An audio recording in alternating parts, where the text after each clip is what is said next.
معزز ناظرین، آپ کا ہوسٹ ٹاکنگ ہیڈز پہ ڈاکٹر غلام مشتبہ آپ کے ساتھ حاضر ہے۔ آج جس عنوان پہ ہم گفتگو کریں گے وہ واقعہ جو فلوریڈا کے شہر گینزویل کے اندر اس مہینے پیش آیا، جس میں پیسٹر ٹیری جونز نے قرآن کریم کے نسخے کی بے حرمتی کی، اس سلسلے میں آج ہم گفتگو کریں گے اپنے مہمانوں سے۔ ہم اپنے اسکالرز سے قرآن کریم کی اس بے حرمتی پہ گفتگو کریں گے، اور اس گفتگو میں آج میرے ساتھ جو گیسٹ شریک گفتگو ہیں ان کا تعارف کراتا چلوں۔ سب سے پہلے قاری محمد عثمان صاحب جمعیت علماء اسلام کے امیر ہیں کراچی سٹی کے، میں آپ کو ویلکم کرتا ہوں۔ اس کے بعد ہمارے نیکسٹ گیسٹ ہیں ریورنڈ نذیر عالم صاحب۔ He is the bishop of Pakistan, he represents the united churches of Pakistan. I welcome you to the program. اس کے بعد ہمارے پاس ریورنڈ شفقت رحمت صاحب ہیں۔ He also represents the united churches of Pakistan. I welcome you hair.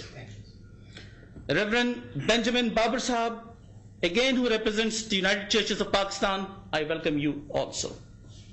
Reverend George Gill Sahab, United Churches of Pakistan, I welcome you as well. Then we have some analysts here. Mr. Ijaz Haidar Farooqi, a businessman, CEO of Pharmacon Pakistan, I welcome you. Mr. Zafar Zaidi Sahab, also a businessman, I welcome you to the program, both of you as analysts. Commander Bashir Malik Sahab, retired from Pakistan Navy, I welcome you as an analyst. Colonel M. Zafar Sahab, retired from Pakistan Army, I welcome you as an analyst to the program. Saeed Markand Sahab, also an eminent citizen, I welcome you to the program as an analyst.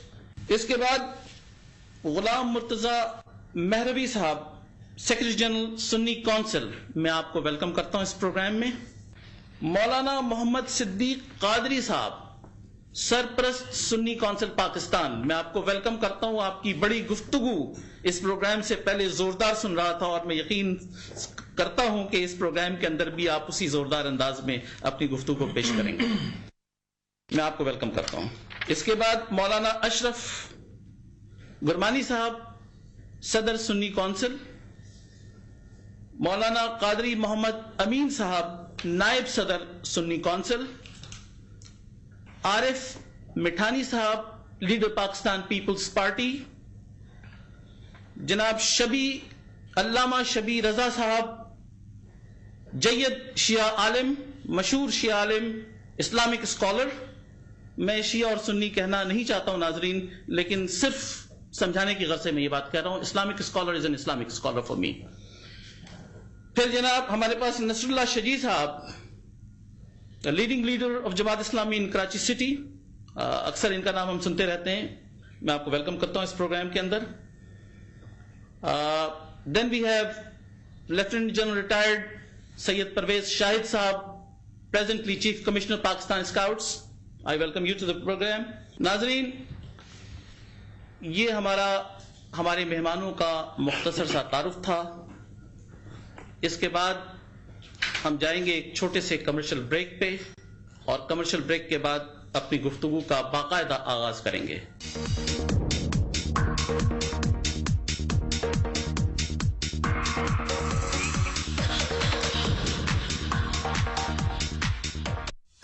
Alchemist کا ووبوسائٹ کھانسی کا شربت، موسم کی تبدیلی کے اثرات سے کھانسی، نزلہ، زکام، گلے کی خراش اور سینے میں بلغم، فوری بچاؤ، تحفظ اور مؤثر علامتی علاج۔ ووبوسائٹ کھانسی کا شربت۔